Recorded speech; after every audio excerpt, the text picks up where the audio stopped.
Hello guys, Andrew here. Welcome back to Drew Tutorial. And in this video, I'm going to show you how to create a playlist on your YouTube channel. So once you're on your YouTube channel, and if you're not yet on your YouTube channel, then you want to go ahead and head over to YouTube, right? Ensure that you also sign into your YouTube account or your Google account.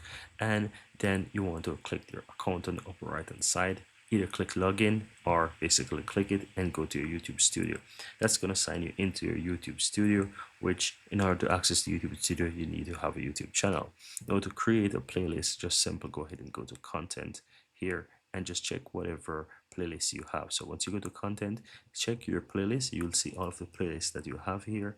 And if you have something that you want to use, just use it. But if you don't have anything and you want to create a new playlist, then it doesn't matter where you are. You could be anywhere. Just simple click on create and you will have new playlist. So click on playlist. You can give your playlist a name. So I'm going to call this one Drew. Let's say tutorial. Let's call it like that. And you can give it a description. I'm going to just copy this and give it the same thing. And again, you want to ensure that you choose if you want the playlist to be public or private or unlisted. It's really up to you. I'm going to leave this one as private right here, and you can basically set a date and so forth. Here it says that you want to set it by date published the newest, or you can set it by most popular. It's really up to you how you want the order of the videos to be. I'm going to leave it like this, and you can add videos from here.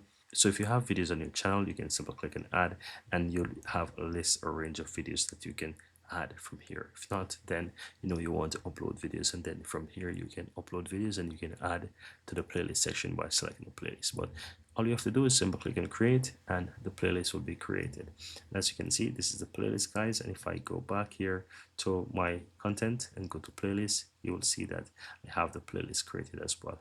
And that's it. Very easy and very simple.